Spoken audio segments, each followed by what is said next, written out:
Hoje nós vamos pregar sobre um capítulo que é bastante conhecido. Acredito que todos nós já lemos, todos nós já ouvimos falar sobre esse capítulo. Já preguei também no culto de jovens sobre ele. E Deus nos trouxe até aqui para a gente ouvir mais uma vez sobre esse capítulo, que é lá no livro de Lucas, capítulo 5, do 11 ao 32, que é a parábola do filho pródigo. Vamos abrir as nossas Bíblias.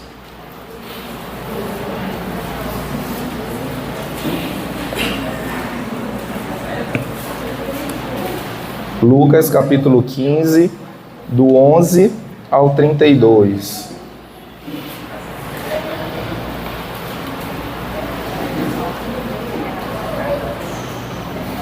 Amém? Todos já acharam? Lucas 15, do 11 ao 32.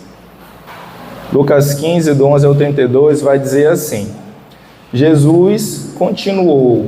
O homem tinha 2 filhos. O mais novo disse ao seu pai: Pai, eu quero a minha parte da herança.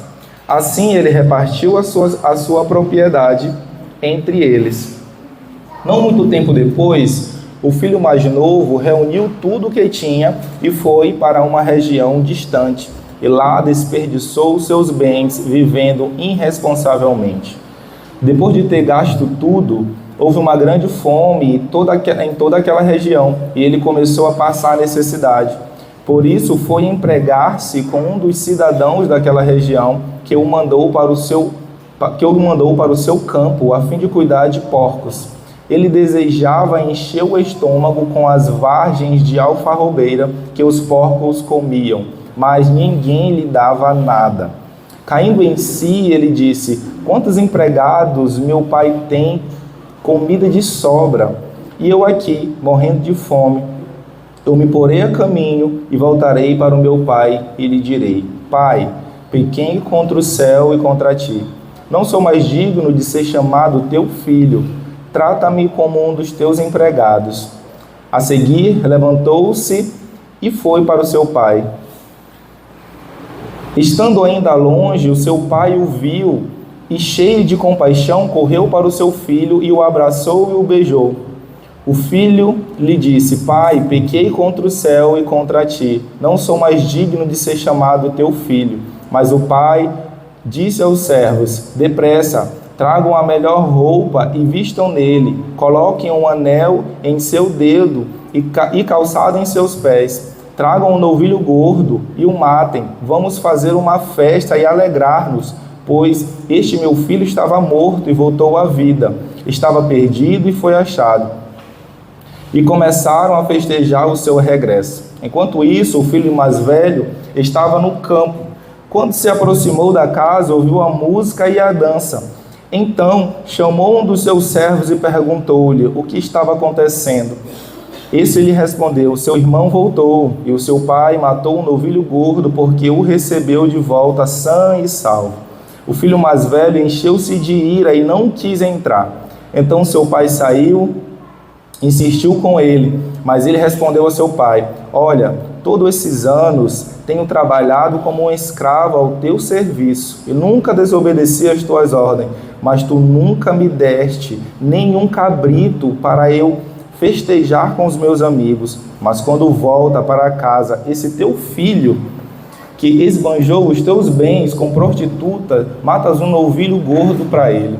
Disse o pai: Meu filho, você está sempre comigo, e tudo que eu tenho é seu, mas nós tínhamos que celebrar a volta desse seu irmão e alegrar-nos, porque ele estava morto e voltou à vida. Ele estava perdido e foi achado. Senhor, nesse momento nós oramos a Ti, glorificamos, Senhor, pois nós cultuamos a Ti nessa noite. Bendizemos o Teu santo e maravilhoso nome nessa noite. Senhor, te pedimos em nome de Jesus que através dessa palavra, que é uma palavra muito conhecida, o Senhor venha falar aos nossos corações o que é de fato necessário, que o Senhor venha nos moldar e nos preparar para a Tua boa obra e que nós possamos Te conhecer, o quanto Tu é um Pai maravilhoso, o quanto Tu é um Pai misericordioso, o quanto Tu é um Pai gracioso e bondoso, em nome de Jesus. Amém e amém. Gente, parábola aqui sobre o filho pródigo é uma parábola muito conhecida, né? Onde a gente conhece ela, né?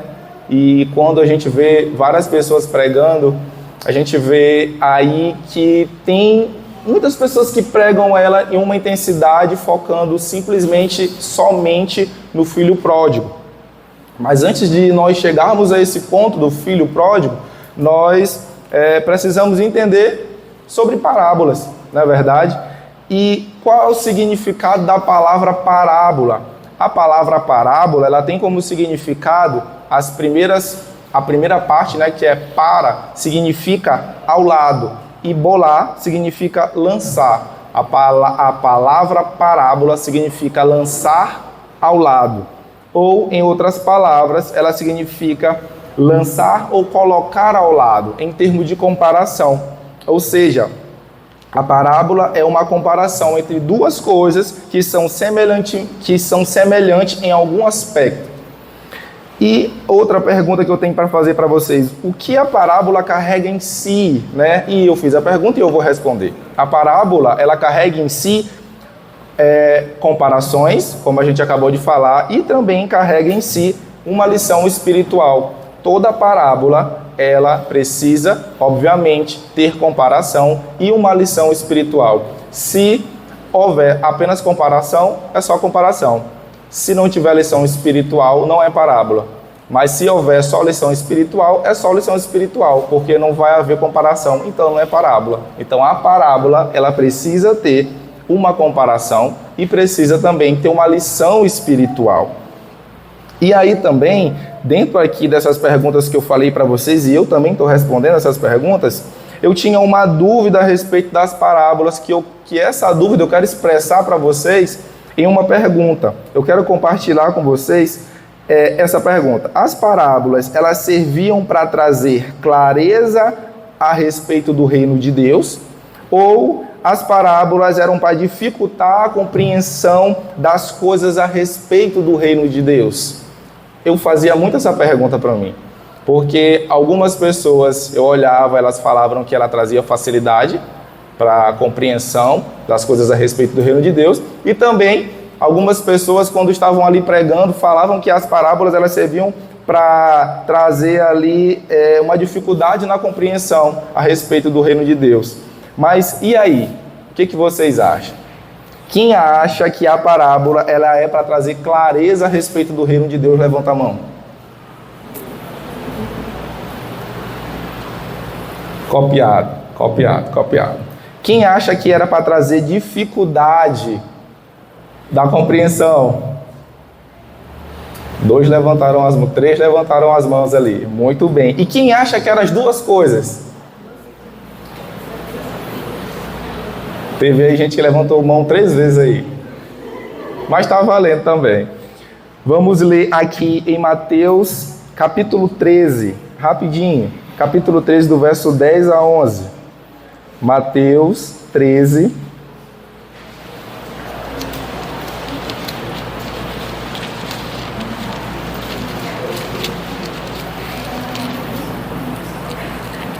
Mateus 13, 10 a 11.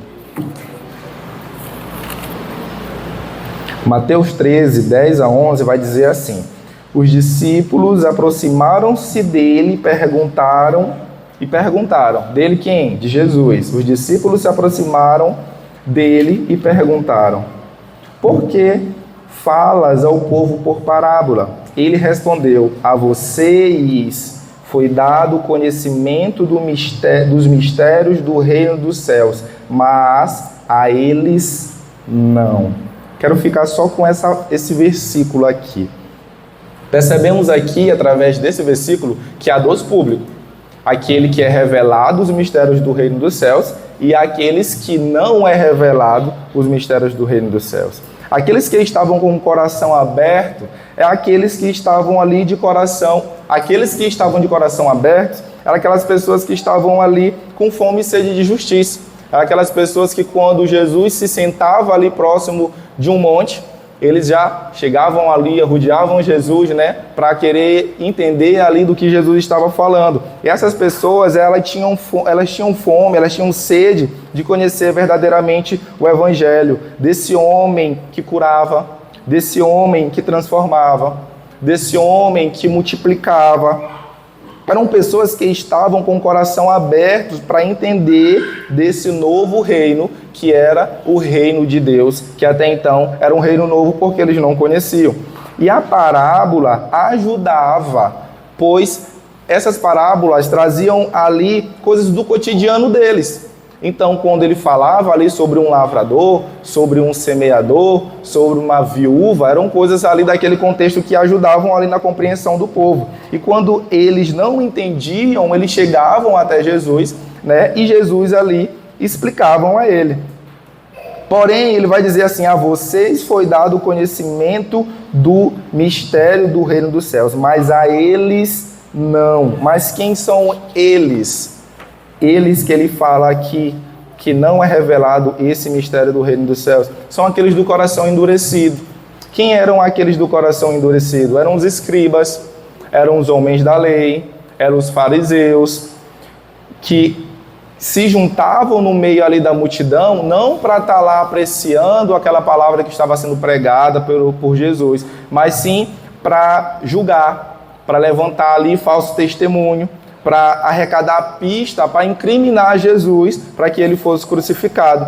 E por isso eles não viam, nem ouviam e nem percebiam, pois os seus corações estavam endurecidos. Quando a gente para ler aqui o resto desse versículo que a gente leu aqui em Mateus, a gente vai ver aqui até um trecho dos versículos de Isaías que ele fala sobre isso, que eles não ouviam, nem viam e nem percebiam, pois os seus corações estavam endurecidos.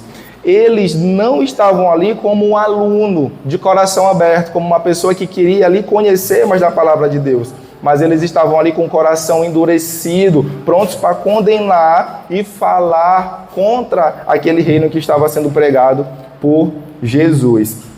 E Jesus também, lá no livro de Mateus, no verso 11, vamos voltar rapidinho lá, Mateus capítulo 11,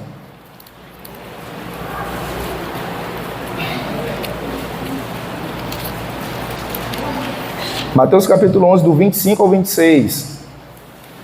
Mateus capítulo 11, do 25 ao 26. Mateus capítulo 11, do 25 ao 26, ele confirma tudo isso aqui que a gente acabou de falar. Ele diz aqui: naquela ocasião, Jesus disse: eu te louvo, Pai, Senhor dos céus e da terra, porque escondestes essas coisas dos sábios e cultos. Quem eram os sábios e cultos? Que se achavam sábios e cultos mais do que todo mundo? Os fariseus, os escribas, os homens da lei. E as revelaste aos pequeninos. Sim, Pai, pois assim foi do teu agrado. Quem eram os pequeninos? Eram essas pessoas que tinham um coração aberto, assim como o coração de uma criança, que estavam ali puras para querer conhecer o reino de Deus. E sabendo disso, nós vamos aqui entender algumas coisas. Eu quero pedir a atenção de vocês para cá, porque nós precisamos entender aqui na parábola do filho pródigo alguns contextos, porque essa parábola ela nos leva a outras parábolas que muitas vezes a gente prega ela isoladamente, mas ela está dentro de uma perícope. E o que é perícope? Perícope é todo esse capítulo 15. O capítulo 15 ele trata de um assunto.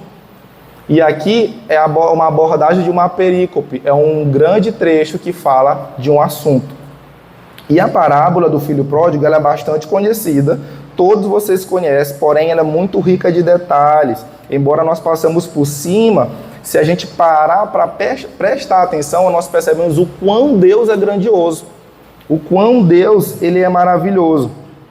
E também eu quero começar perguntando para vocês sobre a epígrafe. Eu acho que agora os pessoal do culto de jovens vão se lembrar, né? Que a gente falou sobre a epígrafe.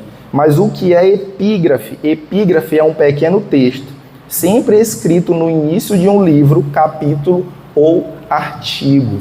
Aqui, nessa parábola que a gente está lendo, tem a epígrafe. A epígrafe bem aqui, na minha, é a parábola do filho perdido. Na Bíblia de vocês aí diz o quê?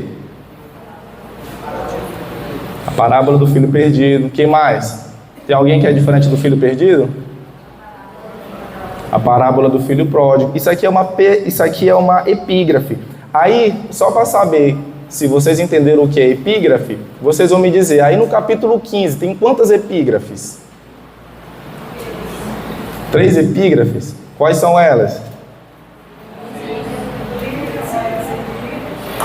A parábola da ovelha perdida, a parábola da dracma perdida e a parábola do filho pródigo. Então, beleza. A gente aqui já sabe o que é epígrafe, né? Que é esse textozinho aí que nos leva à compreensão do que vai ser aí desenvolvido no texto.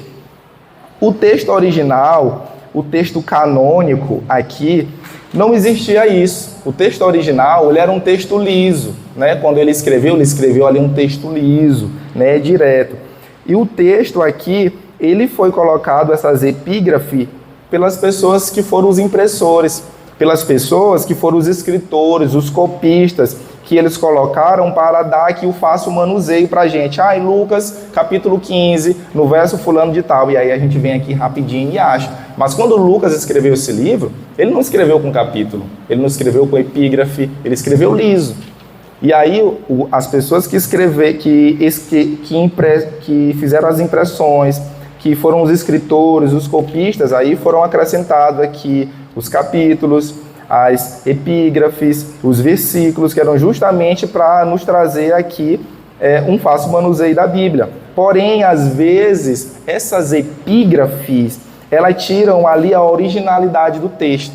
E a gente tem que tomar bastante cuidado. Ela dá ênfase, muitas vezes, em algo que o autor ali não quer dar ênfase. Por isso, nós precisamos entender o contexto e estudar sobre o autor antes da gente ler o livro. A gente precisa ver fontes sólidas para a gente entender direitinho o que o autor está querendo falar aqui com essa parábola ou com essa passagem.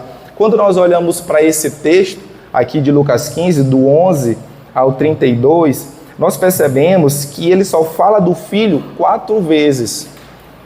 Mas a epígrafe está nos dizendo que aqui é a parábola do filho pródigo. Mas quando a gente vai olhar e conferir, a gente percebe que ele fala do pai 10 vezes. Mas através da epígrafe nós somos levados a olhar somente para o filho pródigo.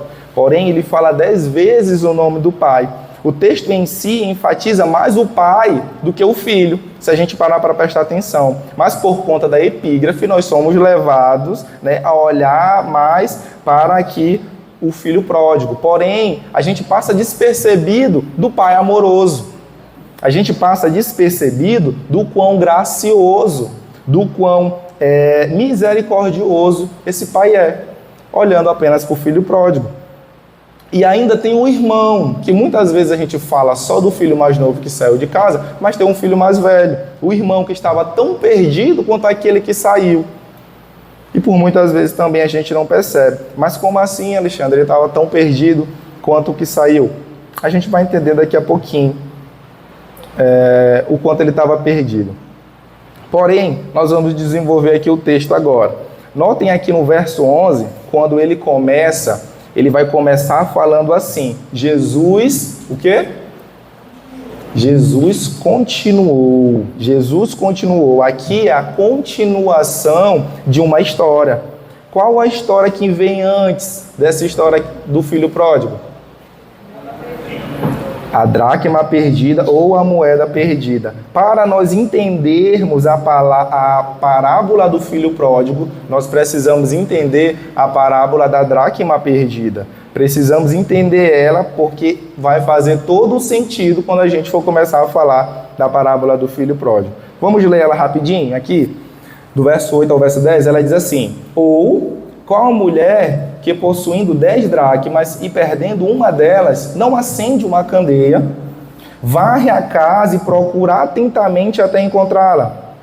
E quando a encontra, reúne suas amigas e vizinhas e diz: alegrem-se comigo, pois eu encontrei a minha moeda perdida. Eu digo que da mesma forma há alegria na presença dos anjos de Deus por um pecador que se arrepende. Para a gente não faz sentido nenhum perder uma moeda, né, e procurar essa moeda, né? Por muitas vezes a gente está ali tirando aqui a roupa para jogar na máquina de lavar, né? E aí a gente bota a calça aqui de cabeça para baixo, a moeda cai, né? Vai rodando, cai lá debaixo da máquina de lavar. E aí você vai lá, né? A gente, não, deixa lá, depois eu pego essa moeda aí, 50 centavos, R$1. A gente não dá muito valor, né? Porque eu não acredito que a Luciane, quando ela vai fazer isso, chega em casa, tu vai tirar, né, a roupa ali, Luciane, lá a moeda cai. Não, vamos varrer essa casa agora, 10 horas da noite chegando da igreja, vamos varrer a casa agora, pega a lanterna, eu disse que a gente vai atrás dessa moeda agora. E quando tu acha, tu acorda o teu prédio inteiro e diz assim, ei, eu achei. Meu, R$1 que eu perdi. A gente faz isso? A gente não faz isso. Isso não tem sentido pra gente, não é verdade? Porque a gente não entende o contexto. Porque a gente não entende o texto, mas agora vai fazer sentido para a gente.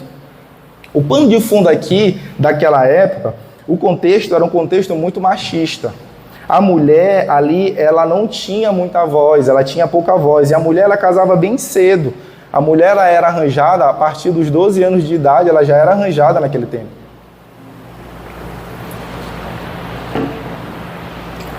Porém, essa mulher que era arranjada, ela tinha um valor. As nossas filhas têm um valor, né? Óbvio, mas naquele tempo elas tinham um valor de fato financeiro. E aí o que acontecia? O noivo, ele pagava um dote para o seu pai. Quando ele tomava a filha de um homem como a sua noiva, né, como a sua prometida, ele pagava um dote, eles acertavam ali um valor de um dote pelo valor daquela moça, né? E aí o pai recebia esse dote, ficava com esse dote em mãos. Você quer noivar com minha filha? Quer ter a minha filha como sua esposa? Beleza. O dote é R$1.000. E aí ele pegava esses R$1.000 e ficava com esses R$1.000. E aí no dia do casamento dessa mulher, ele dava a metade do dote para essa mulher. Ele ficava com R$500 e dava ali R$500 para a moça que iria casar. Dava metade para ela. Mas por que ele fazia isso? Porque aquilo ali era como se fosse uma garantia para aquela mulher. Porque se porventura esse marido morresse, ou esse marido deixasse essa mulher, abandonasse essa mulher ela não passaria necessidade. Porque, como eu falei, o contexto ali naquele tempo era muito machista. E a mulher, ela não tinha muita voz. E aí ela ia ficar sozinha. Ou ela ia passar fome, se ela não tivesse ali o dote, ou ela ia se prostituir, porque ela ia ficar sem ninguém, e ela ia ficar sem dinheiro, ou ela teria que passar a vergonha de voltar para a casa do seu pai, para daí tentar ali casar novamente, porém era muito difícil, porque ela não tinha mais aquela questão ali da pureza, né? Ela já tinha sido tocada por outro homem, e aí nenhum outro homem ia querer se casar com aquela mulher. E aí existia essa questão aqui, dessa moeda, do dote, né, que para a gente não faz muito sentido, mas para aquela mulher naquele tempo fazia muito sentido. A dracma, ela era equivalente a um denário. Um denário significa hoje 10 vezes um trabalho braçal. Não sei quanto é que está uma diária de um pedreiro aí, R$150. Então era 10 vezes R$150 hoje. Era como se fosse R$1.500 uma moedinha daquela, que para a gente não faz muito sentido, mas com certeza para lá poderia ser muito mais do que R$1.500, mas eu estou dando só o exemplo por aqui, né? Se fosse aqui 10 vezes o trabalho braçal de um homem, valia muito para aquela mulher naquele tempo. E aí, se essa mulher perdesse esse denário, essa moeda, para ela era algo muito complicado, porque ela estava perdendo ali semanas ou até meses de alimentação. Ela poderia, por conta dessa moeda que ela perdeu, se prostituir caso seu marido viesse a morrer. Ou também ela poderia ter que passar a vergonha de voltar para a casa do seu pai, justamente por conta daquela moeda ali. Então aquela moeda ia fazer uma falta muito grande naquela época para aquela mulher. E por isso aquela mulher ela se desespera. Por isso aquela mulher ela se desespera, ela pega a lamparina, ela vai à casa e quando ela encontra aquela moeda, ela grita de alegria e fala assim: encontrei. Vizinho, vizinha, alegre-se comigo porque eu encontrei a minha dracma que estava perdida. E os vizinhos e as vizinhas que sabiam que aquilo ali significava muito para ela, falaram: meu Deus, ela encontrou, graças a Deus que ela encontrou, porque senão ela ia passar fome. porque senão ela poderia passar vergonha de retornar para a casa do seu pai, porque aquilo ali fazia parte do seu dote, fazia parte ali do seu seguro que ela teria caso viesse a acontecer alguma coisa com o seu marido. Então aquela mulher, aquela moeda tinha muito valor para aquela mulher. Isso aqui é o pano de fundo da dracma perdida. A moeda que estava perdida dentro de casa. E agora, entendendo aqui essa parte da dracma perdida, nós percebemos que a palavra que inicia o verso 8, diz o que na Bíblia de vocês? Ou, né? Diz ou. Ou significa uma conjunção alternativa. É um carro ou uma moto. Um hambúrguer ou um pastel, um hambúrguer ou uma pizza, né? Então aqui quer dizer que tem outra coisa atrás. Precisamos também entender a parábola de quê? Da ovelha perdida. Mais em cima tem a parábola da ovelha perdida, pois semelhante à dracma perdida tem a ovelha perdida. Vamos ler aqui agora a ovelha perdida, do 4 ao 7, vai dizer assim: qual de vocês, que possuindo 100 ovelhas e perdendo uma, não deixa as 99 no campo e vai atrás da ovelha perdida até encontrá-la? E quando a encontra, coloca alegremente nos ombros e vai para casa. Ao chegar, reúne seus amigos e vizinhos e diz: alegrem-se comigo, pois eu encontrei a minha ovelha perdida. Eu digo que, da mesma forma, haverá mais alegria no céu por um pecador que se arrepende do que por 99 justos que não precisam arrepender-se.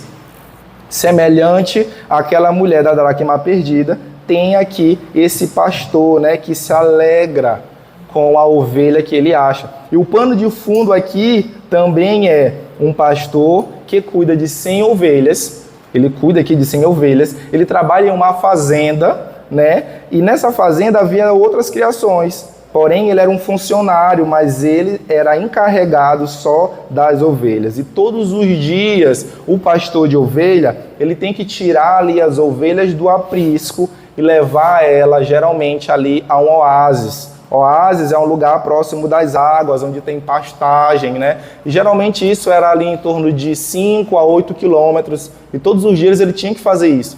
Esse era o serviço do pastor. Era tirar as ovelhas do aprisco e levar até as ovelhas ao oásis para que elas pastassem, para que elas bebessem água. E todo esse trajeto elas teriam que fazer em paz. Teriam que ir e teriam que voltar. Não poderia acontecer nada com essas ovelhas.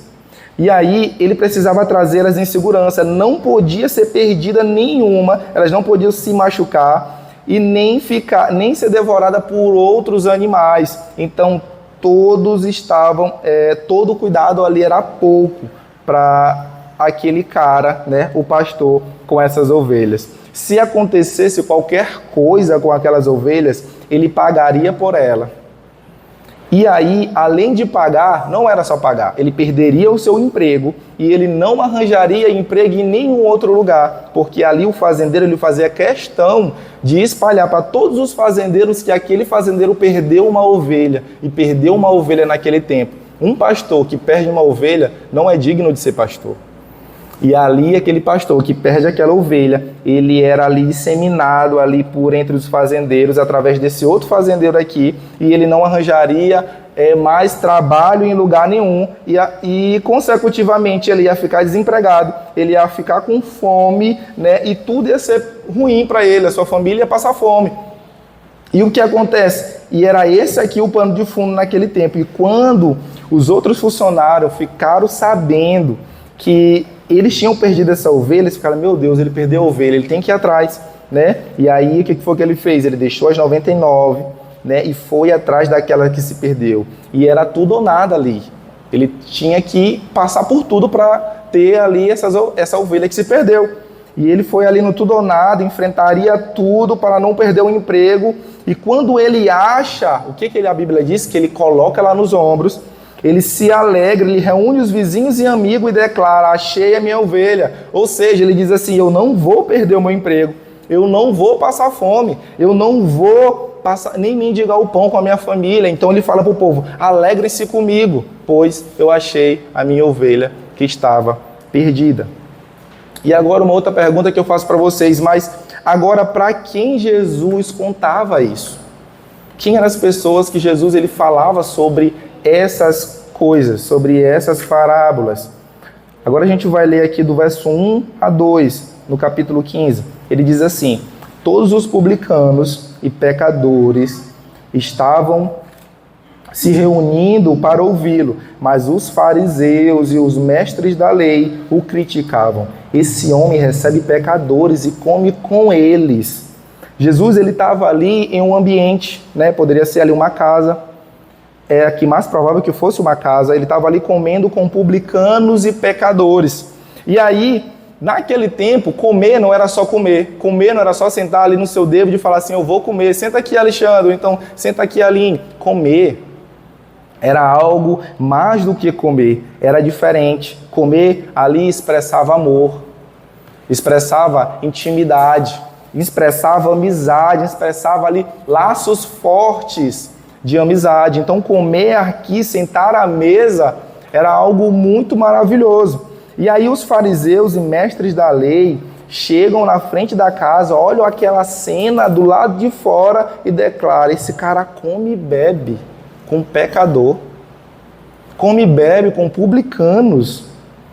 Em outras palavras, né, ele chega assim, vem cá, você que é o mestre, Jesus ia dizer assim, sim, sou eu. Você que se diz ser filho de Deus, ele diz assim, sim, sou eu mesmo, eu que sou filho de Deus. Você guarda a lei, Jesus diz assim, e sim, eu guardo a lei. E por que você come com essa gente pecadora, maldita, imunda, suja? E aí Jesus fala para ele assim, eu posso te contar 3 parábolas? E ele vai dizer assim, sim, pode contar. E Jesus fala sobre a parábola da ovelha perdida, a parábola da dracma perdida e a parábola do filho pródigo. E aí ele conta essas 3 parábolas. E aí, por que Jesus ele fala da dracma? Porque ele fala primeiro da ovelha, porque depois ele fala da dracma e porque depois ele vai falar do filho pródigo. A ovelha perdida, eu faço essa pergunta para vocês. A ovelha perdida, ela estava presa, ela estava perdida fora ou dentro? A ovelha perdida, ela estava perdida fora ou dentro do aprisco? Fora do aprisco. A dracma perdida, ela estava perdida fora ou dentro de casa? A parábola do filho pródigo é de um pai que tinha 2 filhos, que estava um perdido dentro de casa e o outro fora de casa. E dentro do contexto religioso, um estava perdido dentro da igreja e o outro estava perdido fora do contexto religioso, fora da igreja. Ou seja, a parábola do filho pródigo, ela é o resumo das 2 primeiras parábolas. Agora está fazendo sentido, não é verdade? Porque ele começa falando sobre um que estava perdido fora, depois ele fala de um que estava perdido dentro e depois ele une as 2 parábolas, resumindo em uma só, que é a parábola do filho pródigo. Mas você vai me perguntar, Alexandre, mas por que o filho mais velho ele estava perdido? E a gente vai entender agora aqui no verso 11 e 12. No verso 11 e 12 ele vai dizer assim, e Jesus continuou, um homem tinha 2 filhos, o mais novo disse ao seu pai, pai, eu quero a minha parte da herança. Assim ele repartiu a sua propriedade entre eles. Vou ler mais uma vez. Um dia, um homem tinha 2 filhos. O mais novo disse ao seu pai, pai, eu quero a minha parte da herança. Assim, ele repartiu a sua propriedade entre eles. Percebem que aqui ele fala eles. Ele repartiu entre eles. Ele não deu para ele. Naquele tempo, no Oriente Médio, o filho ali estava dizendo para o seu pai que o seu pai estava morto. O filho mais novo, ele estava como se ele chegasse assim, pai, para mim você morreu. você não vale nada, eu quero a minha herança, eu quero curtir a minha vida, e para mim o senhor já morreu. E aí, isso ali era considerado rebeldia, e o pai, ele não murmurou, o pai, ele não argumentou, ele fez somente a vontade do filho. Porém, a herança, ela era dividida em 3 partes, do filho primogênito, que era o filho mais velho, né? De um filho pródigo, que era o filho mais novo, e teria que haver ali um acordo entre eles. Caso não houvesse esse acordo entre eles, a divisão não era feita. Se o filho pródigo pedisse ali, não, eu quero a minha herança, e o mais velho falasse assim, não, rapaz, que é isso? Tu vai para onde? Fica aí. Que história é essa? Se o pai endurecesse e falasse assim, você não vai sair, não vou te dar. Não havia acordo. Mas aí, o que acontece aqui, que a gente não percebe, é que a herança é dividida, a divisão é feita, todos aprovaram, o pai deixa o pródigo ir e o mais velho fica com a sua parte. Mas ele fica com a sua parte calado, dentro de casa, omisso. Aqui o sentimento era o mesmo, ele falava a mesma coisa para o pai dele, porém teve um que saiu, mas o outro ele ficou dentro de casa. Ele continuava aqui, um perdido fora e o outro perdido dentro. E o resto da história vocês conhecem, né? O pródigo, ele pega o seu dinheiro, ele gasta tudo com orgia, com prostituição, ele fica liso, ele começa a trabalhar com porcos, deseja comer a comida dos porcos, cai em si e deseja voltar.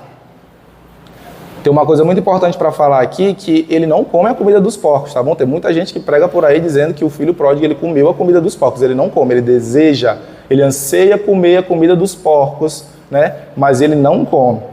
E aí ele deseja comer a comida dos porcos, ele cai em si, deseja voltar e declara no verso 17 e 19.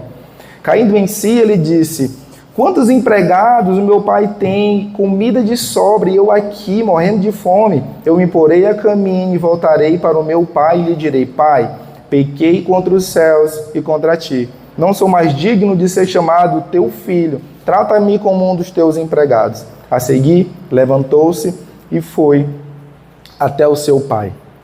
E aí, chegando lá, o que ele encontra? A figura ali da casa do seu pai era a figura de uma fazenda. Era uma casa no meio de uma lavoura, né? Era uma casa ali enorme, tinha uma plantação na frente, um corredor de plantação na frente, atrás era uma lavoura, e ali tinham os trabalhadores, com certeza na frente, porque naquele tempo a casa dos fazendeiros era assim, a casa no meio, a lavoura atrás e na frente tinha ali as plantações e o corredor até chegar lá na casa que ficava no meio. E aí, no meio dali daquela lavoura, da plantação, os trabalhadores estavam lá trabalhando, né? E quando ele aparece, ele surge de lá, chegando, né? Todo sujo, fedendo, e a figura que o pai olha ali de longe, ele percebe que é o seu filho. E nessa que ele percebe que é o seu filho, ele corre. O seu filho, ele vem chegando ali pela frente da fazenda. E ali, quando a gente para entender isso aqui, é muito mais do que um pai olhando seu filho. Naquele tempo, havia um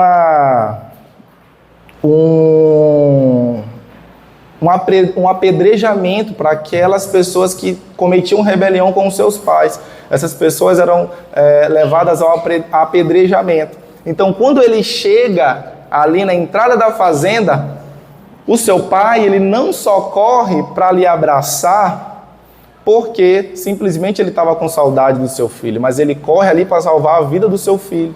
Porque quando ele aparece lá beirando a porteira da fazenda, ele já sabia que todos da fazenda sabiam que ele tinha cometido o pecado de rebelião contra o seu pai. E ali ele entra naquela fazenda e ele iria ser apedrejado. Porém, o seu pai, ele chega e corre quando ele olha o seu filho. E rapidamente ele vem e ele beija o seu filho.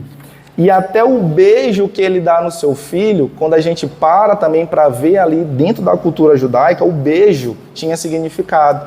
O beijo na mão tinha um significado, beijo nos pés tinha outro significado, um beijo no rosto tinha um significado, e ele foi e beijou o seu rosto. O beijo no rosto significava igualdade. O beijo no rosto significava aprovação. Ele estava dizendo ali, eu te aceito de volta.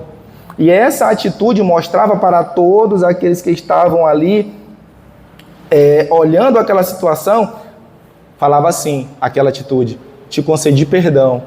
O pai perdoou o filho. Então, quem já estava com a pedra na mão, soltou a pedra. Não, se o pai é o pai, já está ali perdoando o filho, quem é a gente para apedrejar o filho dele? E aquilo ali significava, aquele abraço e aquele beijo significavam um te aceito, vem meu filho, eu estou aqui. E antes do filho terminar a frase que ele começou, né, o pai ele diz assim: traga a melhor roupa, traga o anel para ele, calcem sandália nos seus pés e traga um novilho gordo ou um cordeiro cevado. Naquela cultura também havia a cultura do cordeiro cevado. Esse cordeiro cevado, ele era um cordeiro que ele era criado em um lugar diferente, em um lugar só, comendo as melhores comidas, dormindo nos melhores lugares, fazendo coisas que os outros não faziam. Ele era um cordeiro que ele era só para ser celebrado em algo muito importante. Quando o rei viesse, né, visitar ali a casa daquele fazendeiro, ou uma visita muito ilustre, e aí ele falava assim: mate o cordeiro cevado, porque hoje nós vamos ter festa. E quando o filho chegou, ele declarou logo: mate o cordeiro cevado, porque aquilo ali significava um momento ilustre ali na vida daquelas pessoas. E ele diz assim: mate o cordeiro, coloque sandália nos seus pés, coloque o anel. Mate o cordeiro, pois o meu filho voltou. O meu filho que estava perdido foi achado. O meu filho que estava morto hoje acaba de reviver. E a festa começou. E o filho mais velho, ele chega. Ele pergunta para o empregado o que está havendo. E aí o empregado vai dizer: olha, teu irmão voltou. O seu pai, ele fez uma festa para ele. E ele rapidamente ali se irou, ficou muito bolado ali, com muita raiva, né? E essa atitude também expressava uma desonra para o seu pai. Quando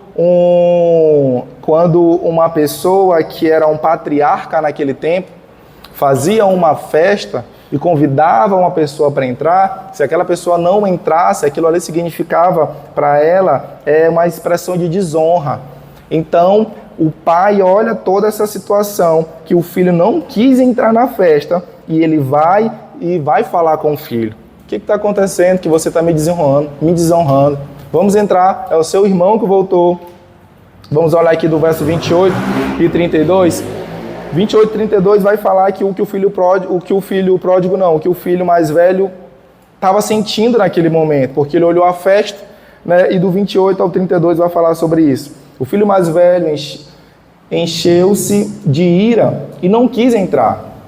Então o seu pai saiu e insistiu com ele, mas ele respondeu ao seu pai: olha, todos esses anos tenho trabalhado como um escravo ao teu serviço, nunca desobedeci as tuas ordens, mas tu nunca me destes um cabrito para eu festejar com os meus amigos. Mas quando volta para casa o teu filho, que esbanjou os teus bens com prostitutas, mandas matar um novilho gordo a ele. Aí disse o seu pai: meu filho, você está sempre comigo, tudo que eu tenho é seu, mas só que nós tínhamos que celebrar a volta desse seu irmão e nos alegrar, porque ele estava morto e voltou à vida, estava perdido e foi achado. E aí, quando a gente olha aqui que a festa começou lá, o filho mais velho estava lá fora. E aí ele pergunta lá para o empregado, né, o que estava acontecendo. Ele vai dizer: ó, seu irmão que está lá. Né? E o pai, ele sai da festa, ele sai para fora da casa, né? E ele começa a falar para ele: ei, vamos entrar. E ali ele expressou aquela desonra ao seu pai. E ele, né, aqui convida ele, porque ele tinha que ser obrigado a entrar naquele lugar, porém ele não entra. Independente do motivo que fosse, ele teria que entrar ali naquele lugar, porque aquele cara, ele era um patriarca, e ele teria que fazer a honra. E ele fez aqui essa desonra. E o pai sai, deixa o filho pródigo lá, sozinho, e vai lá falar com o filho mais velho. E aí, essa história, ela finaliza. Ela finaliza com o pai mais velho falando assim: filho, vamos entrar. Vamos entrar porque o seu irmão está lá dentro, a gente precisa celebrar com ele porque ele voltou a viver. Vamos, entra. A história termina mais ou menos assim. Por que Jesus termina essa parábola desse jeito? Vocês vão entender agora. ele termina a cena da parábola do filho pródigo exatamente como ele começou. Eu não sei se vocês chegaram a perceber, mas Jesus ele está dentro de casa e ele sai para fora de casa, né? E deixou o filho pródigo lá. O filho pródigo, os pecadores, os publicanos, lá do início do capítulo 15. Então, lá dentro, eles estão comendo e ele sai, né? Deixa os pecadores lá, que vieram em busca de perdão, que se arrependeram e estão lá com eles, e ele vai até os fariseus. E ele sai de casa e vai até os fariseus, até os filhos, o filho mais velho, e diz assim: e aí, você vai entrar para festejar com o seu irmão, com os pecadores, publicanos que estão lá dentro? Ou você vai ficar aí, fariseu, homem da lei, filho mais velho, com essa arrogância, com essa petulância? Vai admitir que tu também é pecador e vai entrar? Ou vai ficar aí? Entra. E assim, basicamente, termina a história. No início, houve a mesma situação do fim. Mas hoje, eu quero finalizar essa história com vocês, não somente no filho pródigo e não somente no filho mais velho, né? Quem sabe você hoje que está aqui, você está se sentindo uma ovelha perdida. Ou você também está se sentindo aqui um filho pródigo, perdido, né, fora da igreja, andando, fazendo coisas que não agradam a Deus, fazendo coisas que você percebe que não faz a vontade de Deus, e anda se rebelando com o seu pai. Quem sabe você hoje está aqui com esse sentimento, com o sentimento de fato do filho pródigo. Mas quem sabe você também está aqui se sentindo como uma dracma perdido. Está aqui se sentindo como o filho mais velho, perdido dentro de casa. Aqui, amando mais a obra do que o próprio Deus da obra. E muitas vezes sendo omisso, sendo religioso. Mas seja você quem for hoje, nessa noite, né? Eu não quero concluir no filho pródigo e eu não quero concluir no filho mais velho. Assim como a Jadina falou aqui na palavra dela, foi o Pai, aquele que nos enviou o Espírito Santo para nos convencer da verdade, da justiça e do juízo. Assim como a Kelciane também falou, o Pai é aquele que nos confronta e nos chama ali ao arrependimento. E assim como o Valdeir falou, o Pai é aquele que envia o seu Filho para nos estender a mão. A palavra nos mostra que o Pai, ele zela, que o Pai aqui, ele protege, que o Pai, ele cuida, que o Pai, ele dá de comer, que o Pai, ele dá de beber, que o Pai, ele nos pega no braço, independente se nós estamos limpos, se nós estamos sujos. O Pai, ele limpa a casa para nos achar. O Pai, ele usa recursos para nos achar. Ele faz a nossa vontade, muitas vezes, mesmo sabendo que nós estamos errados, só para nos arrependermos e amadurecermos. Está disposto a nos abraçar. Somente Deus, o Pai, ele está disposto a nos abraçar sujo, fedendo, cabeludo, e nos recebe de volta, nos dando vestes novas, sandálias novas, anel em forma de uma aliança nova, uma aliança segura. Apenas Ele nos dá um beijo, mas um beijo verdadeiro. E Ele se alegra com o nosso arrependimento e faz uma festa quando nós voltamos a Ele. Ele é o Pai bondoso, Ele é o Pai amoroso, Ele é o Pai cuidadoso, Ele é o Pai misericordioso, gracioso. Ele é o nosso Deus, Ele é o nosso Pai. Essa palavra foi para nos lembrar que nós temos um Pai. Independente, não sei, de como foi a sua infância, de como foi a sua criação, não sei se o seu pai ele foi um pai que de fato fosse presente em sua vida. Porém, eu quero declarar aqui para vocês, através dessa palavra, que você tem um pai. E muitas vezes nós colocamos a ênfase no filho pródigo e um pai maravilhoso está aqui, escondido dentro dessas 3 parábolas, por muitas vezes passa despercebido em nossas vidas. E por muitas vezes a gente, ao longo dos nossos dias, das tribulações, assim como as pessoas esquecem de olhar para esse Pai dentro dessa pregação, a gente esquece de olhar para o nosso Pai que está no céu. E por muitas vezes a gente enfrenta dificuldade porque a gente não crê que o nosso Pai, Ele nos proveu o que comer. Nos tira de um lugar onde a gente nunca imaginou que vai sair, nos transforma de uma forma que a gente nunca imaginou que vai ser transformado. Mas hoje eu quero trazer à mente de vocês que vocês têm verdadeiramente um Pai amoroso, um Pai gracioso, um Pai bondoso e misericordioso. Amém? Fica de pé no teu lugar.